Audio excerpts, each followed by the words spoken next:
Praise the Lord. கர்த்தரும் இரட்சகரும் ஆகிய இயேசு கிறிஸ்துவின் இனிய நாமத்தினாலே உங்கள் அனைவருக்கும் என் அன்பின் வாழ்த்துக்கள். இந்த நல்ல நாளை காண செய்த தேவனுக்கு ஸ்தோத்திரம் உண்டாவதாக. இந்த நாள் உங்கள் ஒவ்வொருவருக்கும் நன்மையாய் ஆசீர்வாதமாய் இருக்க கர்த்தர் கிருபை செய்வாராக. 138வது சங்கீதம் 6வது வசனம். கர்த்தர் உயர்ந்தவராய் இருந்தும் தாழ்மை உள்ளவனை நோக்கி பார்க்கிறார், மேட்டிமையானவனையோ தூரத்திலிருந்து அறிகிறார். கர்த்தருடைய பரிசுத்த நாமத்திற்கு மகிமை உண்டாவதாக. நம் தேவனை போல பெரிய தேவன் யாரும் இல்லை, எங்குமே இல்லை. அவர் நேற்று எப்படி இருந்தாரோ அப்படிதான் இன்றும் இருக்கிறார். இன்று இருப்பது போலதான் நாளையும் இருக்கிறார். அவருக்கு நிகர் அவர் மட்டுமே. அப்படிப்பட்ட பெரிய தேவன், உயர்ந்த தேவன், அவர் உயர்ந்தவராயிருந்தும் தாழ்மை உள்ளவனை நோக்கி பார்க்கிறார் என்று வேதம் சொல்லுகிறது.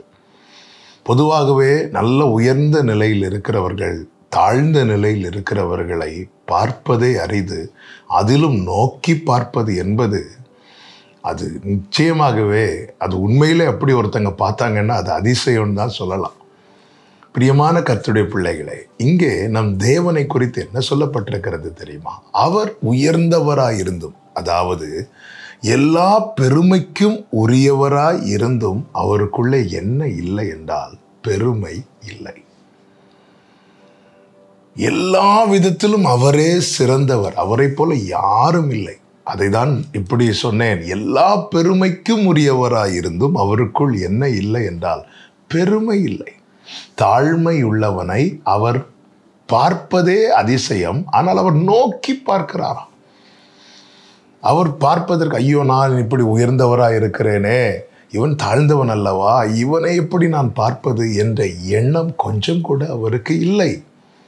அப்படிப்பட்ட பெரிய தேவனை ஆராதிக்கிற நமக்குள்ளும் மேட்டிமை எண்ணம் வராதபடி, மேட்டிமை சிந்தை வராதபடி, மேட்டிமையான கண் காணப்படாதபடிக்கு நாம் நம்மை காத்து கொள்ள வேண்டியது மிக மிக மிக மிக அவசியமாக இருக்கிறது. நாம் யாரை ஆராதிக்கிறோம், அவர் எப்படிப்பட்டவராய் இருக்கிறார், அவருடைய சுபாவம் என்ன, அவர் என்ன விரும்புகிறார், அவர் எதை செய்கிறார். தேவன் பெருமை உள்ளவர்களுக்கு எதிர்த்து நிற்கிறார் என்று வேதம் சொல்லுகிறது. பெருமை, மேட்டிமை இது எல்லாமே தேவன் விரும்பாதவைகள், தேவன் வெறுக்கிறவைகள். பிரியமான கர்த்தருடைய பிள்ளைகளே, நாம் எப்படிப்பட்டவர்களாக இருந்தோம், அவர் மட்டும் நம்மை நோக்கி பார்க்காமல் இருந்திருந்தால், அவர் மட்டும் நம்மை தேடி வராமல் இருந்திருந்தால், அவர் மட்டும் நம்மை தூக்கி எடுக்காமல் இருந்திருந்தால், அவர் அந்த இடத்துல இவன் பாவி, இவன் ஒன்றுமில்லாதவன், இவன் பலவீனன், இவன் குறைவுள்ளவன், இப்படி எதுவுமே பார்க்கவில்லையே. இப்படிப்பட்ட கிறிஸ்துவின் பார்வை நம்மில் வெளிப்படும் போது நம் மூலமாய் அநேகர் ஆசீர்வதிக்கப்படுவார்கள், அநேகர் தூக்கி எடுக்கப்படுவார்கள்.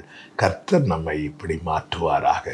ஜெபிக்கலாமா? எங்கள் நல்ல தகப்பனே, இரக்கமுள்ள தேவனே, நீர் உயர்ந்தவராய் இருந்தும் தாழ்மை உள்ளவனை நோக்கி பார்க்கிறவராய் இருக்கிறீர். அப்பா, நீர் எவ்வளவு நல்ல தேவன் அப்பா. உம்மை ஆராதிக்கிற எங்களிடத்திலும் இந்த சாயல், இந்த சுபாவம் வெளிப்பட கிருபை செய்யும். இயேசுவின் நாமத்தில் பிதாவே, ஆமென்.